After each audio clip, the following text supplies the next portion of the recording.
Eu sou Cristiano Batista, da CB Móveis, e há muito tempo tenho vontade de deixar uma mensagem para vocês sobre a volta de Jesus e os eventos que estão para acontecer em breve. Então eu separei uma série de 10 capítulos com o pastor Arilton Oliveira, onde ele, junto com a Bíblia e as coisas que estão acontecendo no mundo hoje, ele vem explicando de forma bem didática, bem explanado como irá acontecer.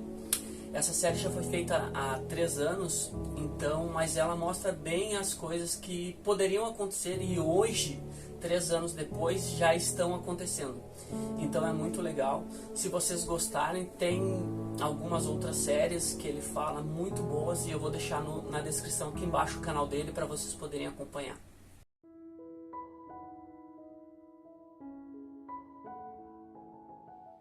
Ontem nós estudamos um pouquinho a respeito das 7 pragas e explicamos de que, fechada a porta da graça, os ímpios passarão pelas pragas, morrerão e terão ou perderão a vida eterna.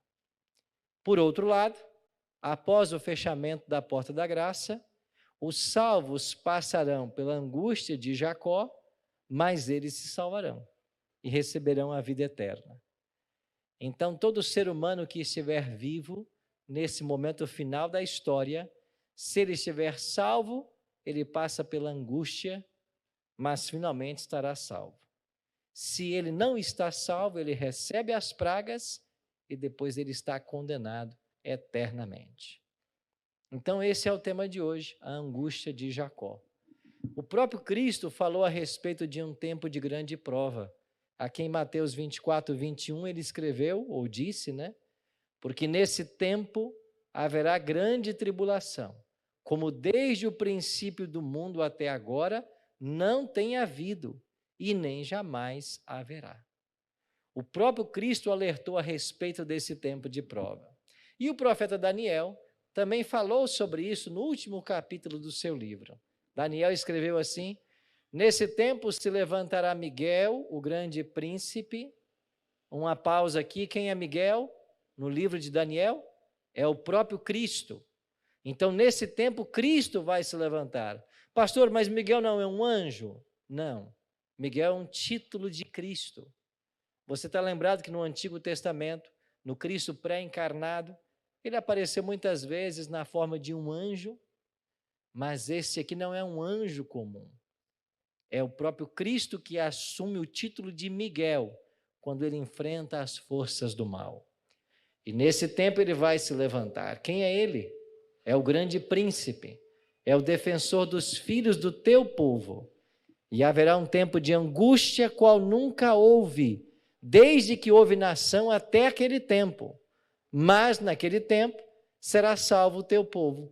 Todo aquele que for achado inscrito aonde? No livro. Que livro é esse? Livro da vida. O livro da vida do Cordeiro. Então Deus tem um livro nos céus, aonde o nome dos salvos está sendo escrito. Mas aqui fala de um tempo de angústia qual nunca houve. E quando é que começa esse tempo de angústia? Aqui está dizendo, quando Miguel se levantar. Esse levantar-se de Miguel aqui é uma alusão ao fim do seu ministério no santuário celestial. Você tem que entender que o santuário terrestre, do qual a Bíblia fala bastante, era uma sombra de realidades vindouras. Na Bíblia você tem cerca de 80 capítulos, só no Antigo Testamento, falando sobre santuário. Então, o santuário mosaico e depois o templo em Jerusalém, eles apontavam para uma realidade maior. E assim como lá havia uma oferta que morria todos os dias no santuário, Cristo um dia daria a sua vida no Calvário. Assim como lá havia um sacerdote que recebia o pecador e ministrava por ele, Cristo um dia seria advogado no santuário celestial. Assim como havia um sumo sacerdote que executava juízo no dia da expiação, Cristo um dia também executaria juízo junto com o Pai. Tudo apontava para Cristo. Agora, quando o sumo sacerdote, no 10º dia do 7º mês, que era o dia da expiação, terminava a ministração, a purificação do santuário, ele saía do santuário. E quando lá chegava, lá fora, o povo de Israel o aguardava, ele pronunciava ali uma grande bênção, porque todo o povo havia sido perdoado. E depois se começava uma festa que durava 7 dias, a festa dos tabernáculos.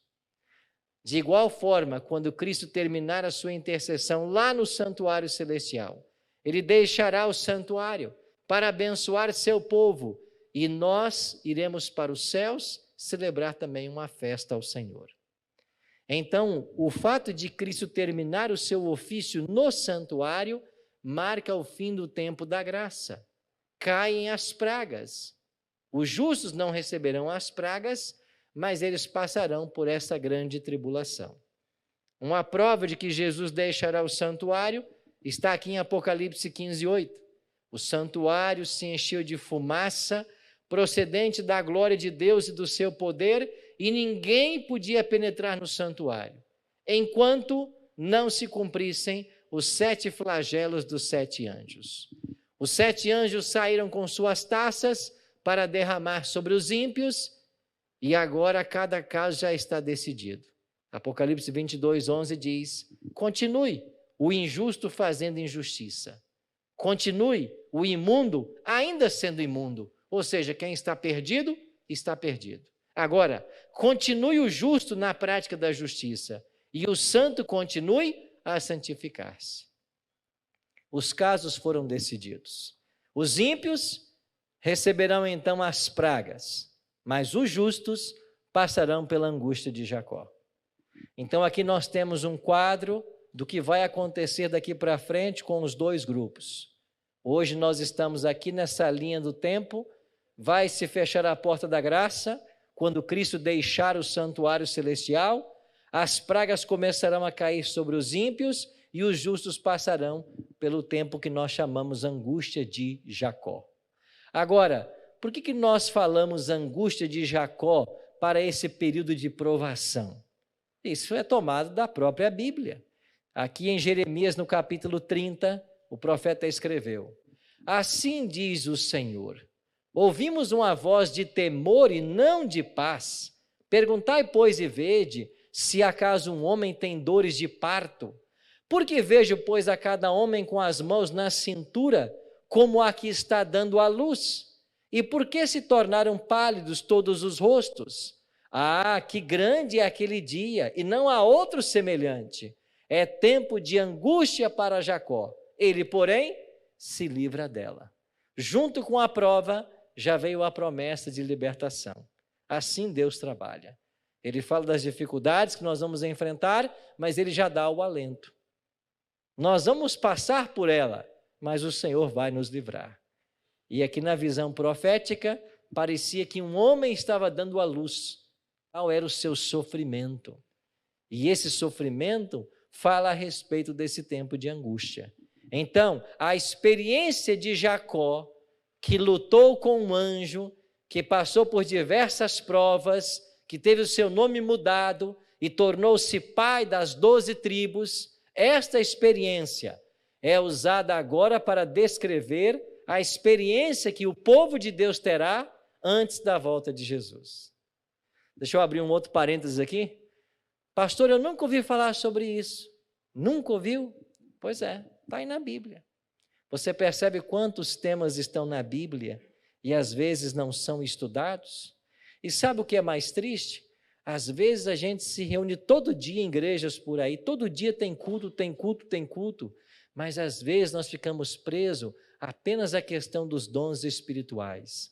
Um buscando lá ficar falando língua que ninguém entende, o outro buscando lá cura, o outro buscando expulsar demônio. Todo dia é isso e é isso. Agora, o crescimento espiritual que vem do conhecimento da palavra, isso é ignorado. Pior ainda, eu sei de denominações que não incentivam seus membros a estudarem a Bíblia. Eu sei de denominações que não incentivam nem os pastores a estudarem a Bíblia. E eu vou falar para você com todo o carinho que você merece.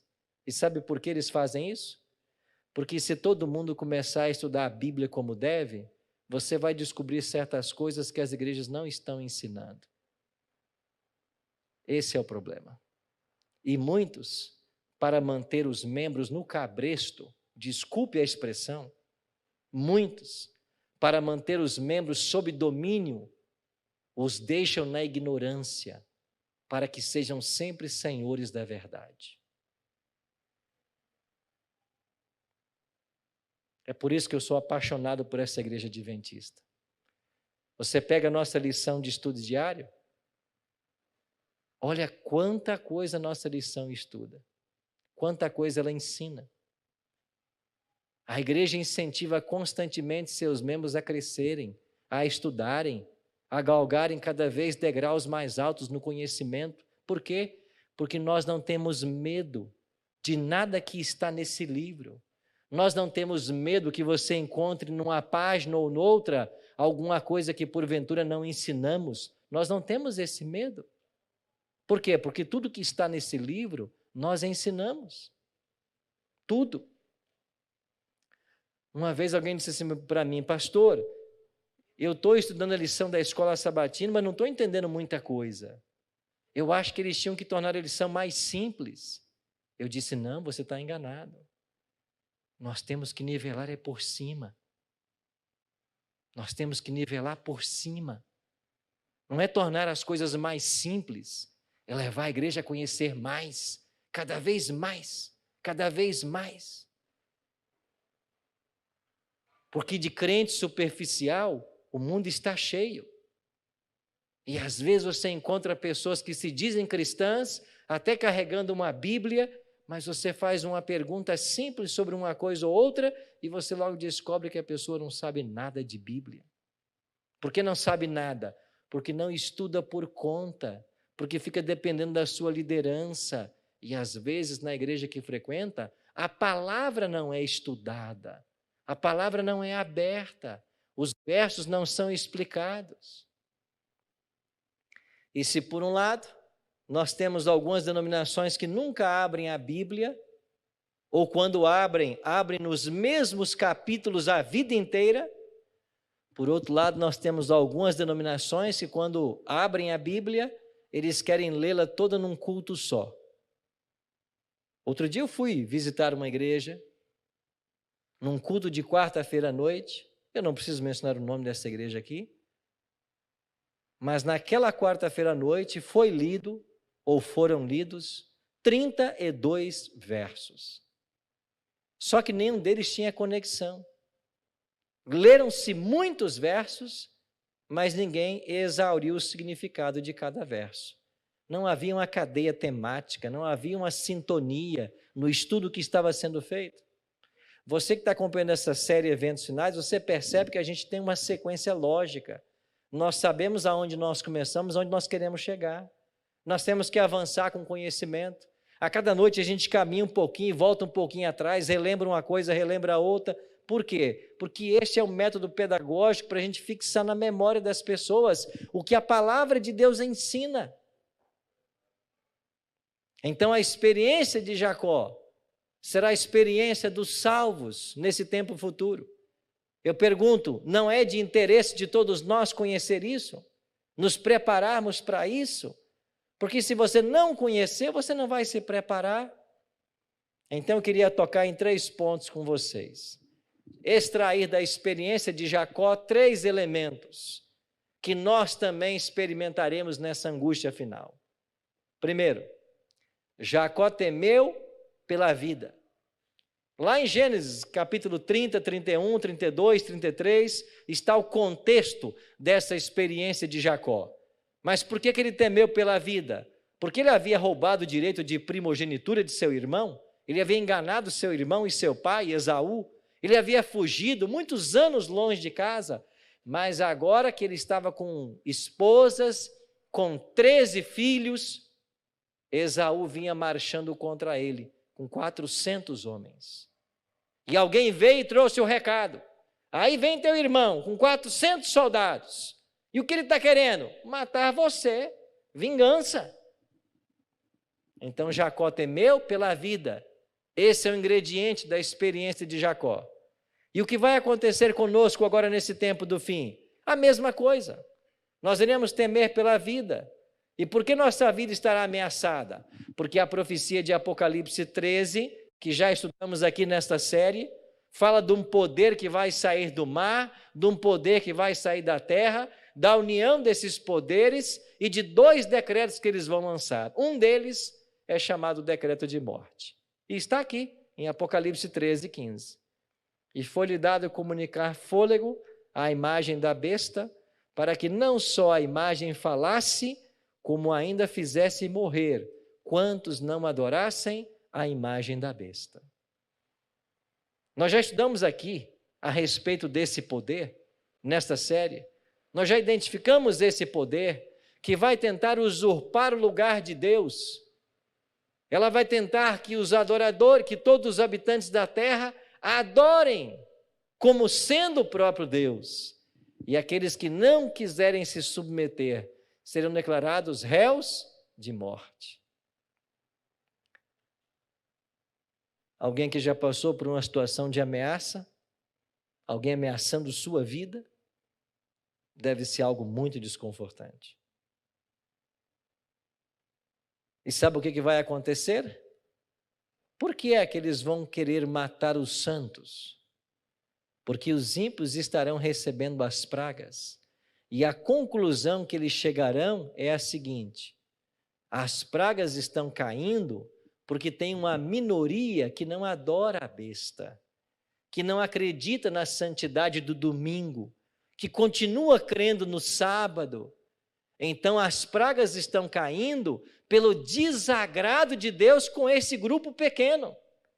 E então, como aconteceu lá na experiência de Jonas, eles têm que eliminar alguém para que a ira de Deus passe na concepção deles.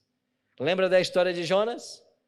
As pragas vão enfurecer os ímpios contra os justos, e eles pensarão que os justos é que haviam trazido o juízo divino sobre eles, e que se pudessem se livrar deles, as pragas cessariam. Assim como disse Jonas: me joguem no mar e a tormenta vai passar, eu sou o culpado. Tem um outro paralelo nessa história. Olha para a experiência de Cristo.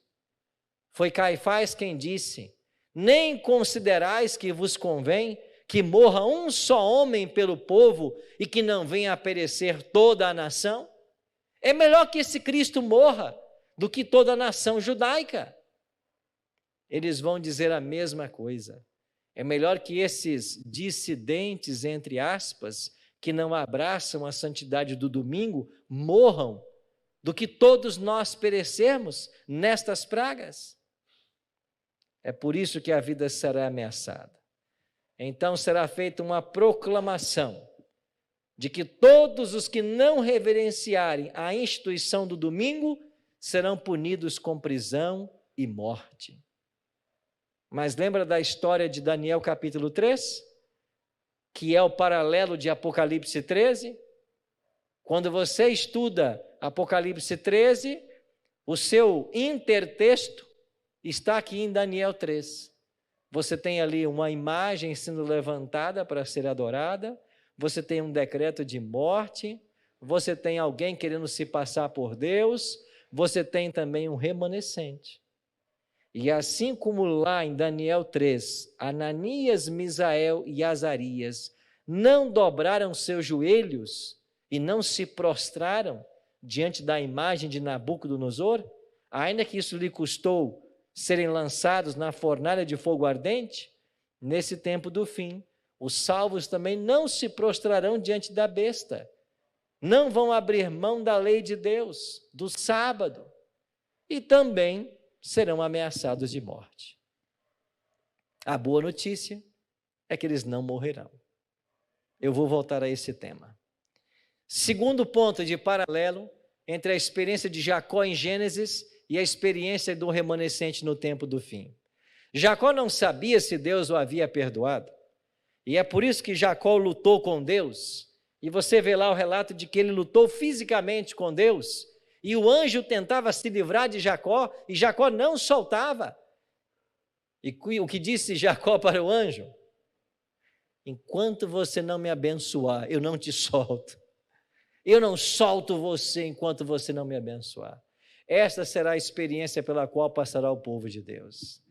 A escritora norte-americana Ellen G. White, a quem os adventistas do sétimo dia acreditam ser uma profetisa, disse no livro Grande Conflito 620, e eu volto a falar para você a mesma coisa que eu já disse nessa série: leia esse livro. Esse livro vai mudar a sua história. Leia esse livro, O Grande Conflito. Está aí na internet, disponível gratuitamente para você ler. Leia esse livro.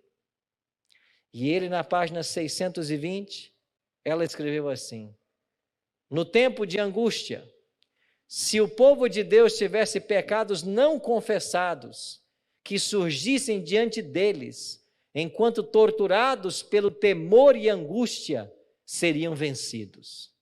O desespero suprir-me-lhes-ia a fé, e não poderiam ter confiança para suplicar de Deus o livramento. Mas, ao mesmo tempo em que têm uma profunda intuição da sua indignidade, não possuem falta oculta para revelar.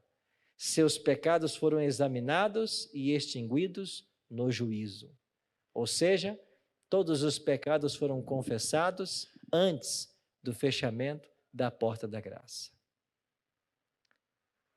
Então, esta angústia será gerada, e veja que está claro no texto que eles vão estar conscientes da sua indignidade. Eles não se consideram santos e justos.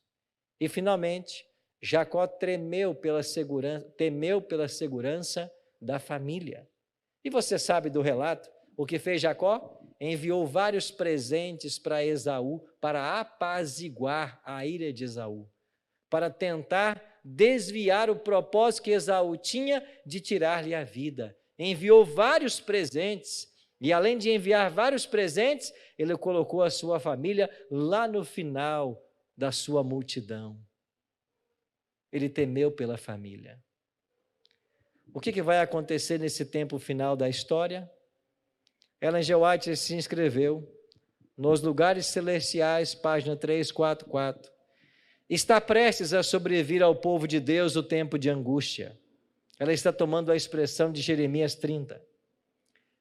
Então é que sairá o decreto que proíbe aos que guardam o sábado do Senhor comprar ou vender, ameaçando-os de punição e mesmo de morte, se não observarem como um dia de descanso o primeiro dia da semana.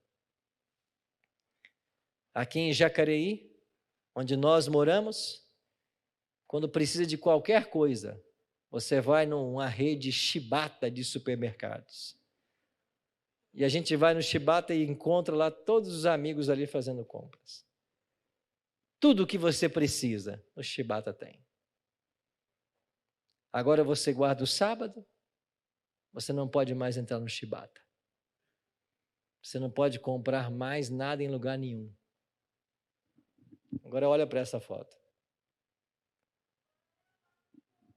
O que você vai fazer quando os seus filhos, quando a sua família estiver com fome? Quando você precisar dar de comer para as pessoas que você ama, o que você vai fazer? Você não pode comprar e nem vender.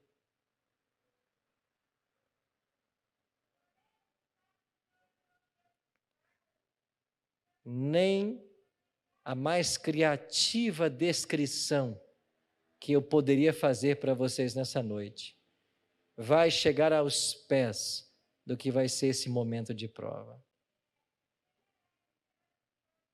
Não dá para imaginar. É por isso que a Bíblia é clara em dizer: um tempo de angústia, qual nunca houve desde que a nação sobre a terra. É por isso que eu e você precisamos de uma experiência com Deus que hoje não possuímos. Porque essa experiência com Deus vai ter que suportar a demora, o cansaço e a fome. Vai ter que suportar a demora, o cansaço e a fome.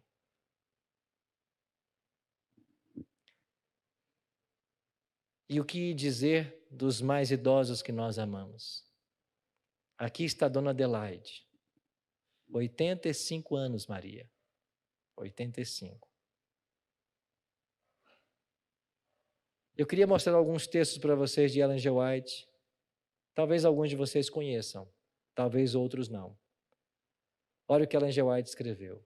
Ele, Deus, sabe se aqueles em favor de quem se fazem petições seriam capazes de suportar a aflição e a prova que sobre eles viriam caso vivessem.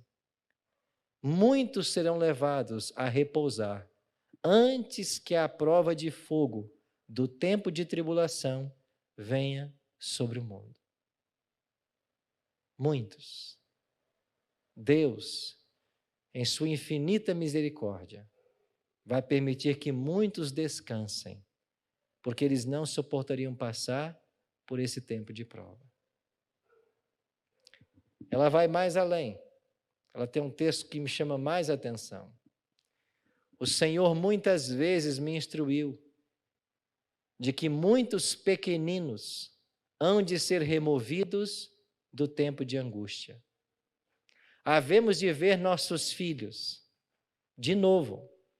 Havemos de encontrar-nos com eles e reconhecê-los nas cortes celestiais. Sabe o que ela está dizendo? Muitas crianças serão tomadas. Crianças que não suportariam passar por esse tempo de prova. É por isso que eu digo para você mais uma vez, toda a criatividade que eu tivesse nessa noite, para falar dessa grande crise que vai se abater sobre os salvos, eu não conseguiria atingir o tamanho dessa prova. Aqui estão os paralelos que nós encontramos entre o remanescente e Jacó. Jacó foi ameaçado de morte por Esaú. O decreto de Apocalipse 13 também vai nos ameaçar de morte. Satanás levou Esaú a marchar contra Jacó. Satanás levará os ímpios a marchar contra o povo de Deus, achando que se exterminar os guardadores do sábado, as pragas cessarão. Satanás se esforçou para impor um sentimento de culpa a Jacó. O mesmo ele fará com o povo de Deus, mas o povo de Deus vai clamar dia e noite por misericórdia. E nós passaremos por esse tempo, por essa prova. E nós não teremos um intercessor mais no santuário celestial.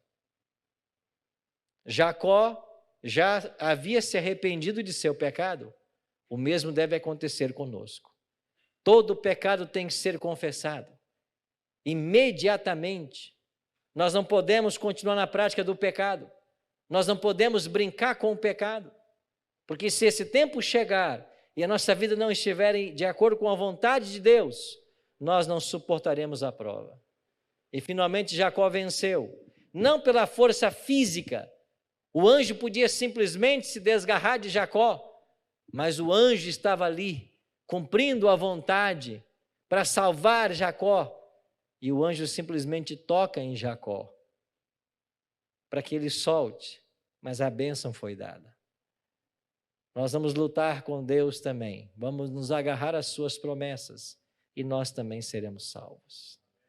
Os santos não morrerão no tempo de angústia. Por que não?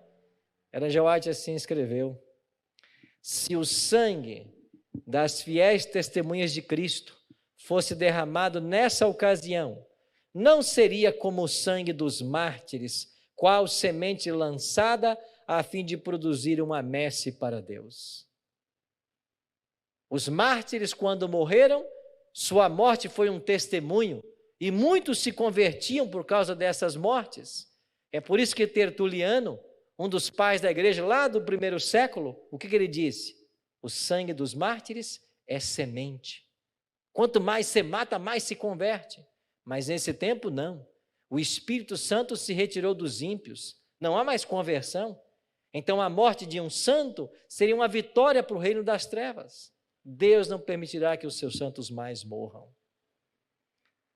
E por isso, eu e você temos uma necessidade preeminente de um preparo. E o conselho está aí para mim e para você. Enquanto reinar Satanás, teremos de subjugar o próprio eu e vencer os pecados que nos assaltam. Enquanto durar a vida, não haverá ocasião para repouso. Eu queria fazer uma parada aqui nessa citação. Enquanto durar a vida, não haverá ocasião para repouso. Nós não podemos descansar na vida espiritual. Assim como você não para de respirar, a vida espiritual não pode parar de crescer, de estar em movimento.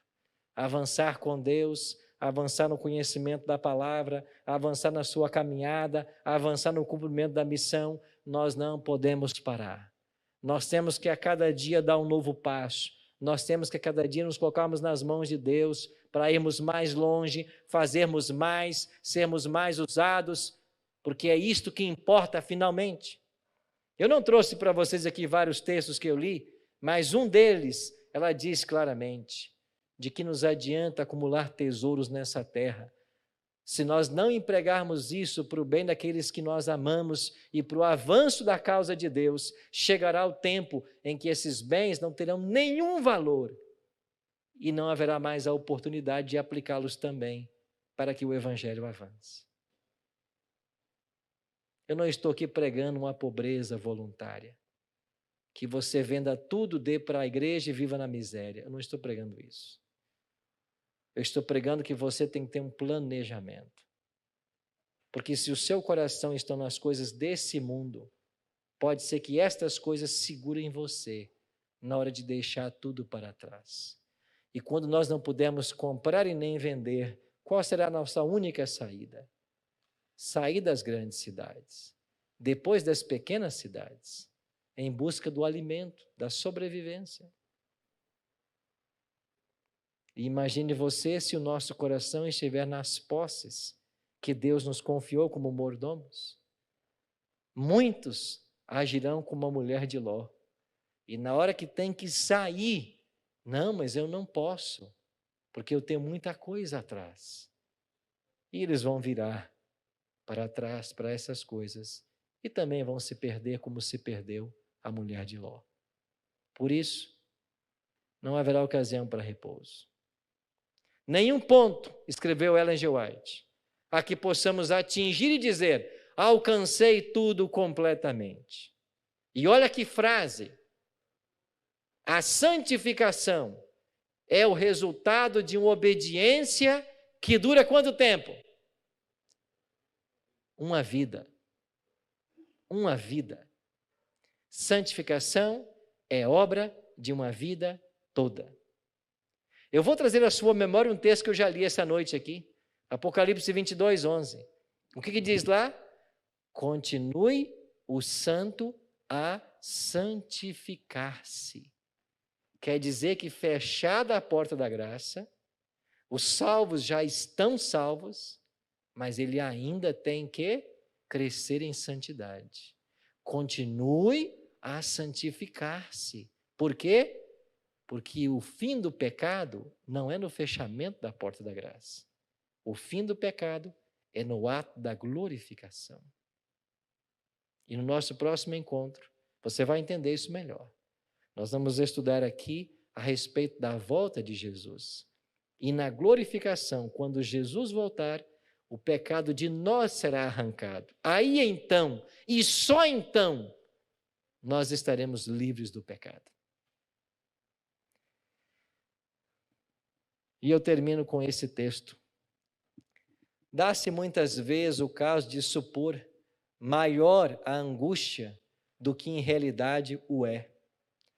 Não se dá isso.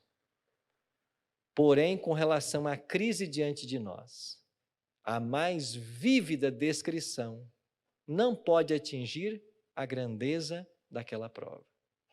A mais vívida descrição não pode atingir a grandeza daquela prova. Por isso, meus amados, nós temos apenas uma saída: contar com a proteção divina.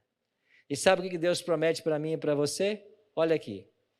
Posto que um decreto geral haja fixado um tempo em que os observadores dos mandamentos poderão ser mortos, seus inimigos, em alguns casos, se antecipam ao decreto e antes do tempo especificado se esforçam por tirar-lhes a vida, mas ninguém pode passar através dos poderosos guardas estacionados em redor de toda alma fiel. Amém?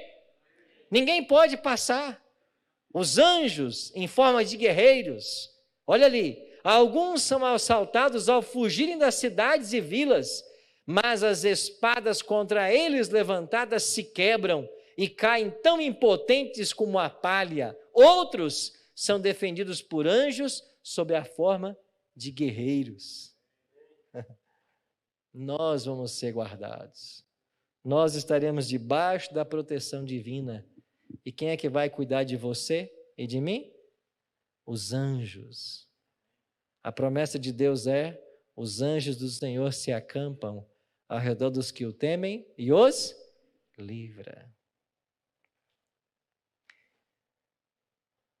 Já fazem 8 anos que eu apresento o programa Bíblia Fácil, e você sabe disso.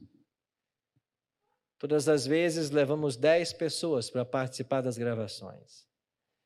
E se você perguntar assim para mim, pastor, qual foi a temporada mais difícil que o senhor enfrentou? Foi esta aqui, ó. Esses 10 convidados. Foi a temporada mais difícil. A temática era Daniel. E quando eu apresentei que Cristo era Miguel em Daniel, alguns se levantaram, 1 ou 2, e disse, não, Miguel é um anjo. Quando eu falei sobre o sábado, mais uma vez alguns se levantaram, não, pastor, é o domingo. Quando eu falei a respeito do dom de línguas, que na Bíblia dom de línguas é uma língua nativa, materna, alguém se levantou e disse, não, pastor, eu falo língua estranha. Eu tinha 3 pastores no grupo. E foi uma semana muito tensa. Os embates teológicos foram tão fortes que quando chegou no final da semana, eu terminei as gravações, isso aconteceu lá no Cevisa, eu fui para o meu quarto e eu desmaiei literalmente, de tão cansado que eu estava. Não era só o fato de ter ficado a semana inteira em pé nas gravações, mas é o embate teológico, a discussão em torno dos temas da Bíblia. Passados uns meses dessa gravação, num sábado à noite, eu e minha esposa saímos daqui de Jacareí, fomos até São Paulo, capital, para auxiliar o pastor Emílio Abdala num evangelismo. Ele estava terminando uma série numa grande quadra de esportes, ali de uma escola adventista de São Paulo. E quando eu cheguei nessa quadra para auxiliá-lo no evangelismo do pastor Emílio Abdala, uma família me procurou. E o pai da família disse, pastor Arilton, a gente queria contar para o senhor uma história, mas a minha esposa está muito emocionada, ela não consegue falar. Mas a gente queria contar para o senhor o que aconteceu. E eu disse, então, depois do programa, me procurem. E quando acabou o programa, aquele senhor, a esposa e um filhinho vieram para falar comigo. A mulher não conseguia falar, estava emocionada, e ele então começou a contar a história. E disse, pastor Arilton, o senhor se lembra de uma temporada que o senhor gravou a respeito de Daniel, onde houve muita discussão a respeito dos temas, inclusive da identidade de Miguel? Eu disse, claro, como é que eu vou esquecer? Foi uma das temporadas mais difíceis de serem gravadas. E ele disse assim, pois é, pastor.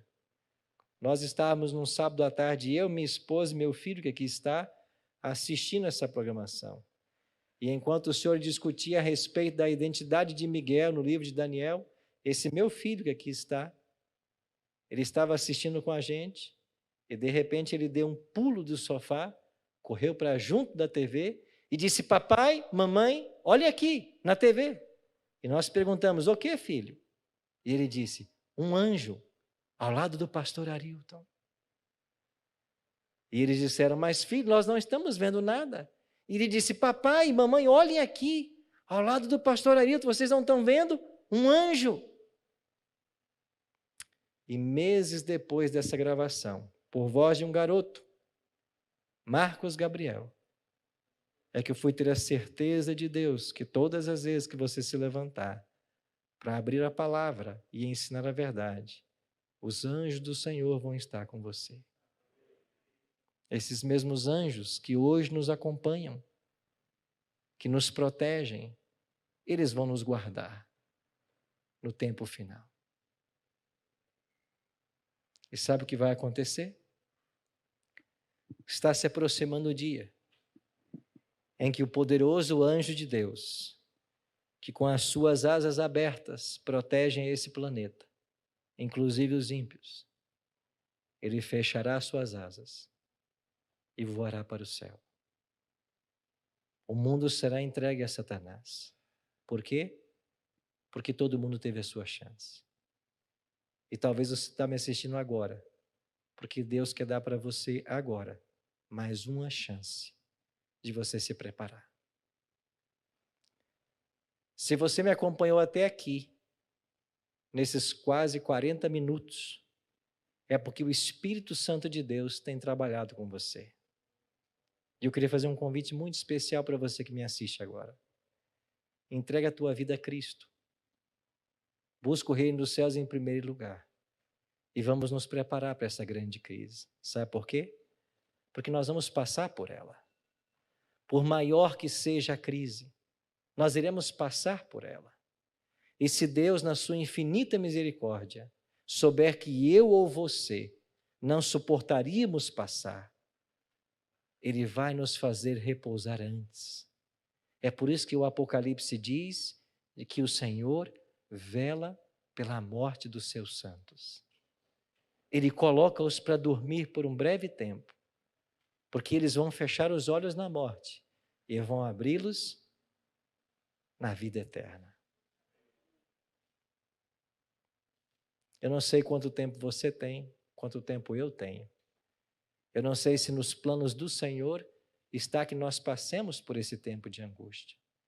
Mas eu sei de uma coisa: o tempo de angústia vai passar. E nós veremos os céus se enrolarem como um pergaminho e aparecer nas nuvens dos céus o Filho do Homem, Cristo. E a Bíblia ensina que Ele virá com todos os anjos. Todos. Haverá silêncio no céu, porque todos os anjos estarão com Jesus. E por que todos os anjos hão de vir com Ele? Porque eles terão uma missão especial. E sabe qual será a missão especial dos anjos? Eles vão reunir os salvos em família. E eu espero que algum desses anjos vá lá na sepultura de meu pai e devolva o meu pai. Eu espero que um outro anjo vá na sepultura do meu irmão, João, e devolva o meu irmão. E eu não sei se até lá eu teria minha mãe, as pessoas que eu amo. Você também não sabe. Mas uma coisa é certa: aquele que prometeu vir, virá, e não vai tardar. E o nosso choro poderá durar uma noite, mas a alegria virá pela manhã bem cedo. Estamos falando de salvação, de vida eterna. É isso que importa.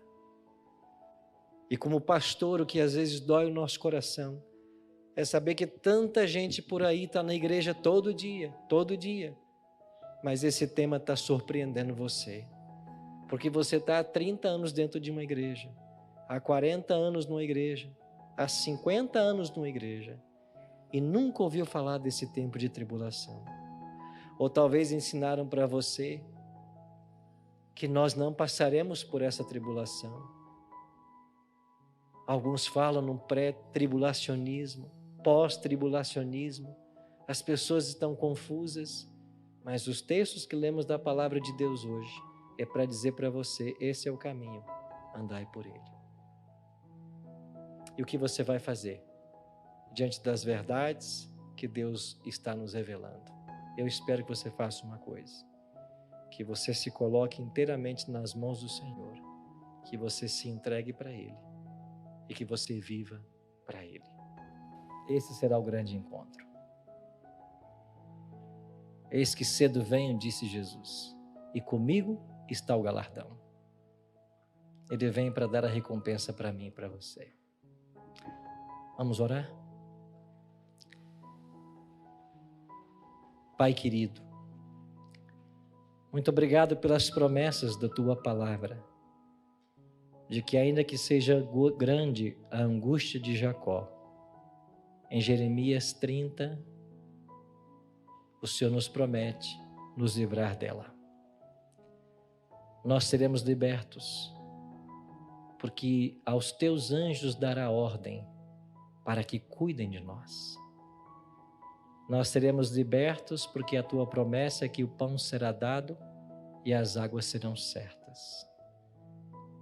Nós confiamos na tua direção, porque maiores são aqueles que estão do nosso lado. E nós queremos agora entregar o nosso coração ao Senhor e te declarar nosso Salvador.